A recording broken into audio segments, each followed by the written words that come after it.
It is high time for France to lift its knee off our neck and put an end to this unjust oppression. Centuries of misery, human trafficking, colonization, and neocolonization have caused immeasurable suffering. It's time to put an end to this cycle of oppression.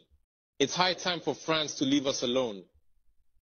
It's time for France to take a cue from its European neighbors and learn a valuable lesson in independence. Germany is the leading economic power in Europe, significantly surpassing France, which is ranked as the third or fourth largest economic power globally. Germany does not exploit any country, any colony. I can mention Italy, I can mention Spain, who had colonies before, but who do not exploit anyone, who do not interfere, who do not impose leaders in their former colonies. On what grounds does France believe it can continue to impose leaders on us and make choices on our behalf? This must come to an end.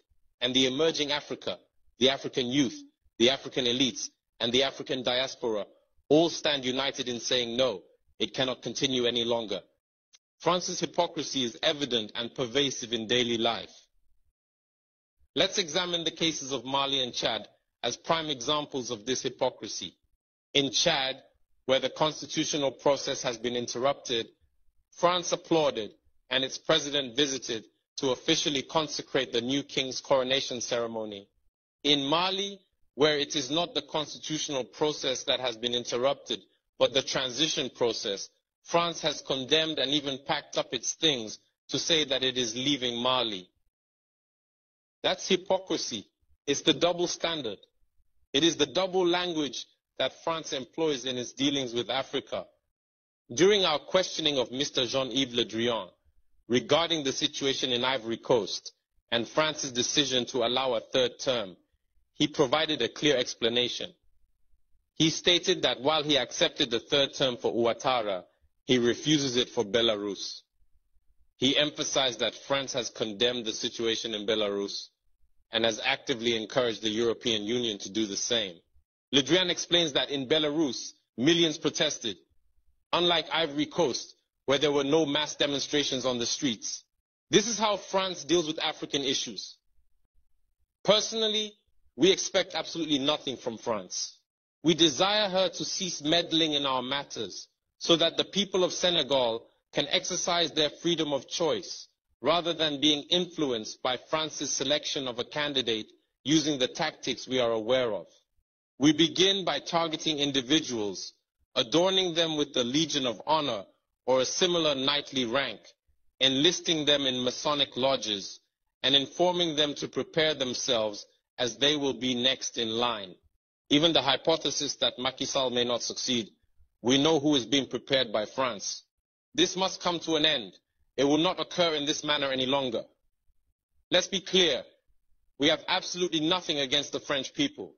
In France, both political and citizen voices are rising to hold and express the same discourse as the one I am currently presenting to you. For example, the deputies, such as Mrs. Frédérique Dumas, who regularly speaks on the platform of the Assembly, who regularly writes to the Minister of Foreign Affairs, since she is a member of the Foreign Affairs Committee, to raise this unfair behavior of France towards Africa, hold the same speech as us. The same Mr. Jean-Luc Mélenchon, Jean-Paul Lecoq, André Chassaigne, all deputies, hold the same discourse as us, and hundreds of other voices. The NGOs,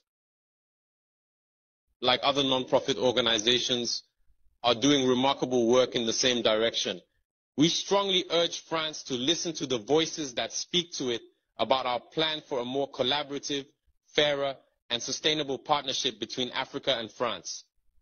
It is crucial that we work together towards a future that is equitable, just, and environmentally conscious. If she listens, I believe we'll have beautiful days ahead in our collaboration together. If he doesn't know how to cut it, thinking he can continue to function like in the time of our grandfathers, this African youth no longer accepts it. France must make preparations for a definitive break and completely withdraw from Africa. Africa belongs to Africans, not France. She belongs to no one else, neither China, nor the United States, nor anyone else.